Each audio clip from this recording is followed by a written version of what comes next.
Saya Forman Sanwita Kabiakan. Ini adalah tugas praktek pemberitaan Injil terkait 4 hukum rohani. Dek, shalom Kak. Sepertinya kamu sekarang lagi kebingungan ya? Iya benar sekali Kak, soalnya tadi saya membaca buku terkait 4 hukum rohani. Tapi sayangnya di dalam buku tersebut tidak ada menjelaskan mengenai 4 hukum rohani. Apakah Kakak bisa menjelaskannya kepada saya? Ya, tentu saja. 4 hukum rohani. 4 hukum rohani ini terkait 4 pernyataan dalam memahami kabar baik mengenai keselamatan yang Allah sediakan melalui iman kepada Yesus Kristus. 4 hukum rohani ini merupakan pesan yang disederhanakan dan memahami keseluruhan informasi Injil dalam 4 pernyataan ini. Hukum yang pertama ini, Tuhan mengasihimu dan memilikimu rencana yang indah bagi hidupmu.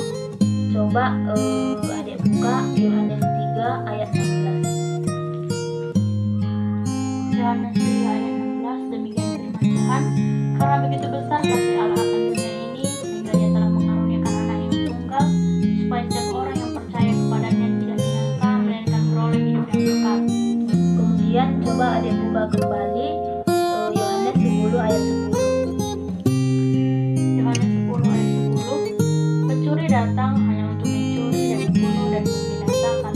Aku datang supaya mereka mempunyai hidup dan mempunyainya dalam segala kelimpahan. Selanjutnya Kak, apa yang menghalangi kita untuk hidup berkelimpahan?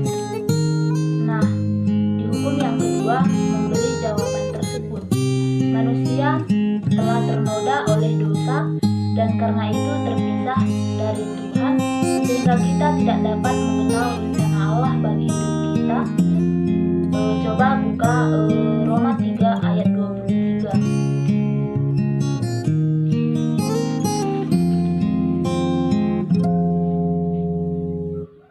Roma 3 ayat 23. Karena semua orang telah berbuat dosa dan telah kehilangan kemuliaan Allah.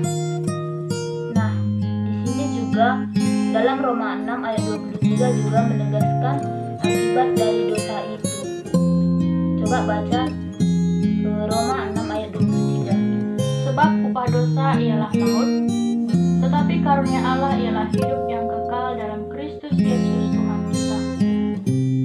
Nah, di sini dikatakan maut artinya adalah kematian, dan kematian yang sesungguhnya adalah terpisah dari sumber kehidupan, terpecah dari Allah, dan itu artinya kita akan berada di dalam neraka untuk selama-lamanya sebagai upah dosa dan semua dosa-dosa kita.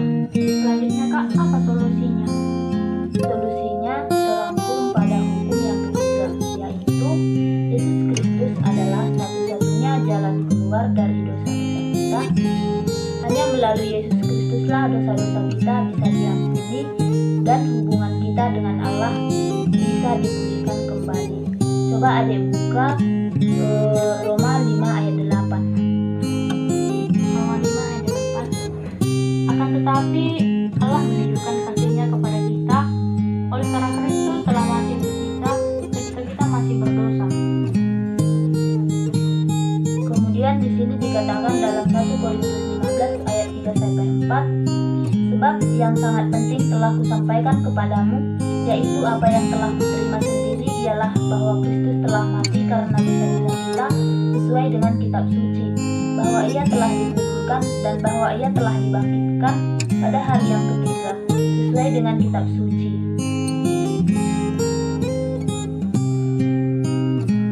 Lalu, bagaimana kita dapat menerima anugerah keselamatan yang indah itu? Nah, di sini kita ketahui bahwa dalam hukum yang keempat menjelaskan pertanyaan tersebut. Kita harus beriman kepada Yesus Kristus sebagai Tuhan dan Juru Selamat supaya bisa menerima anugerah keselamatan dan mengetahui rencana indah Allah bagi hidup kita. Nah, coba adik buka Yohanes 1 ayat 12. Yohanes 1 ayat 12.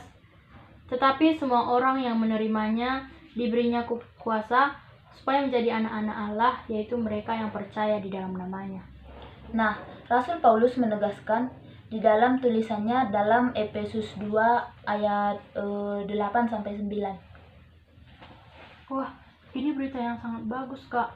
Aku mau untuk percaya kepada Yesus Kristus sebagai Tuhan dan Juru Selamatku bagi pengampunan semua dosa-dosaku, dan supaya saya terhindar dari upah dosa yaitu maut dan beroleh hidup yang kekal melalui iman di dalam Yesus Kristus.